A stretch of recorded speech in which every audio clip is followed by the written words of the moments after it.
خداوند یسوع مسیح کے نام میں آپ کو سلام۔ سوال و جواب کے اس سلسلے میں آج ہم اس سوال پر غور کریں گے کہ یہودیوں کی کتاب تالمود کیا ہے۔ تالمود کو سمجھنے کے لیے آئیے پہلے ان دو طرح کی توریت کے بارے میں سمجھ لیں جن پر یہودی ایمان رکھتے ہیں۔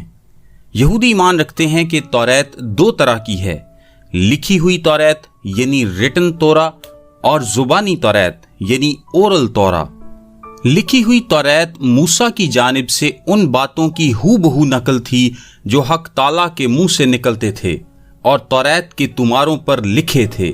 موسیٰ کی 5 کتابیں اس کی تحریری شکل ہیں، یعنی کلام مقدس کی پہلی 5 کتابوں کو ریٹن تورا یعنی لکھی ہوئی توریت کہا جاتا ہے۔ زبانی توریت، یہودی اعتقاد کے مطابق زبانی توریت میں وہ روایات شامل ہیں جو کہ کوہ سینا پر موسیٰ کو دی گئی تھیں، تاہم انہیں قلم بند نہیں کیا گیا تھا۔ اس کے ساتھ ساتھ اس میں وہ تفاسیر اور فیصلے بھی شامل ہیں جو کہ ہر ایک نسل کے خرد مندوں اور بزرگوں کی جانب سے تشکیل دیے گئے تھے۔ زبانی توریت میں مدرجہ ذیل باتیں شامل ہیں۔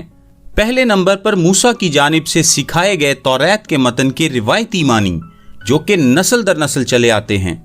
دوسرے نمبر پر ایسی شریعت اور اصول جو کہ تحریر شدہ متن میں موجود نہیں تاہم زبانی روایت کے طور پر موسیٰ کی جانب سے سکھائے گئے۔ تیسرے نمبر پر خرد مندوں اور بزرگوں کی جانب سے کی گئی متن کی منطقی بنیادوں پر تشریح اور تفسیر۔ چوتھے نمبر پر شریعت ہی کی جانب سے دیے گئے اختیار کو استعمال کرتے ہوئے ہر نسل کے خرد مندوں اور بزرگوں کی جانب سے ایسے اصولوں اور قوانین کی ترویج جو شریعت کی حفاظت کے لیے ہوں۔ اور 5ویں نمبر پر مزید قوانین کی ترویج جو عام لوگوں کی بھلائی کے لیے ہوں یا وقت اور حالات کی خاص ضرورت کے جواب میں ہوں۔ اب اگر انتہائی بنیادی سطح پر بات کی جائے تو تحریر شدہ توریت کی الہی صورت پیش کرتی ہے، جبکہ زبانی توریت کے انسانی عناصر کی صورت پیش کرتی ہے۔ یہودی ایمان رکھتے ہیں کہ زبانی توریت بھی یکساں طور پر زندہ خدا کے الفاظ کا درجہ رکھتے ہیں۔ اب یہودی روایت کے مطابق زبانی توریت اس وقت تک ایک زنجیر کی مانند بنا ٹوٹے ہوئے نسل در نسل زبانی چلی آ رہی تھی، جب تک کہ سن 70 بعد از مسیح میں دوسری ہیکل کی تباہی کے وقت یہودی تہذیب ناپید ہونے کے خطرے سے دوچار ہو گئی، اور یہودی لوگوں کی فکر مندی نے انہیں یہ تحریک دی کہ اسے تحریری صورت میں محفوظ کر لیں، یعنی یسوع مسیح کے زمانے میں یہ تحریری شکل میں موجود نہیں تھی۔ زبانی توریت 2 صورتوں میں موجود ہے، مشنا جسے 200 سے 220 بعد از مسیح کے درمیان ربی یہودا ہانسی نے ترتیب دیا، اور گیمارا جو کہ مشنا سے متعلق تفاسیر اور مباحثوں کا ایک سلسلہ ہے۔ تالمود کا عبرانی میں مطلب ہے تعلیم۔ یہ یہودی لوگوں کا ایک نمایاں کام ہے۔ یہ ربیوں کی تعلیمات کی قلم بندی ہے جو کہ تقریباً 600 سالوں پر محیط ہے، جس کی شروعات 1 صدی بعد از مسیح سے ہوئی اور یہ 6 صدی سے 7ویں صدی تک جاری رہی۔ تالمود میں موجود ربیوں کی تعلیمات تفصیلاً وضاحت کرتی ہیں کہ توریت میں لکھے گئے احکامات کی فرمانبرداری کس طرح کی جانی چاہیے۔ مثال کے طور پر توریت تعلیم دیتی ہے کہ سبت کے دن کام کرنا منع ہے، تاہم اس کا مطلب کیا ہے؟ توریت میں لفظ کام کی تفصیلاً وضاحت نہیں کی گئی۔ پس ایک تالمودی کتابچہ جس کا نام سبت ہے، اس میں ایک پورا باب محض کام کے معنی اور ممنوع کاموں کی اقسام کے بارے میں مختص ہے۔ اب مشنا اور گیمارا کیا ہیں؟ تالمود 2 جدا کاموں کا مجموعہ ہے۔ پہلے نمبر پر ہے مشنا جو کہ بنیادی طور پر یہودی شریعتی احکام کا مجموعہ ہے جو عبرانی میں لکھی گئی اور اسرائیل میں تقریباً 200 سال بعد از مسیح کے قریب اشاعت کے لیے ترتیب دی گئی۔ گیمارا مشنا پر کی گئی ربیوں کی تفاسیر اور مباحثوں کا مجموعہ ہے۔ یہ عبرانی اور آرامی میں لکھی گئی اور اسرائیل اور بابل میں اگلے 300 سالوں تک اس پر کام ہوتا رہا۔ ان دونوں کاموں کا مجموعہ تالمود ہے۔ تالمود 2 طرح کی ہے، یروشلیمی تالمود اور بابلی تالمود۔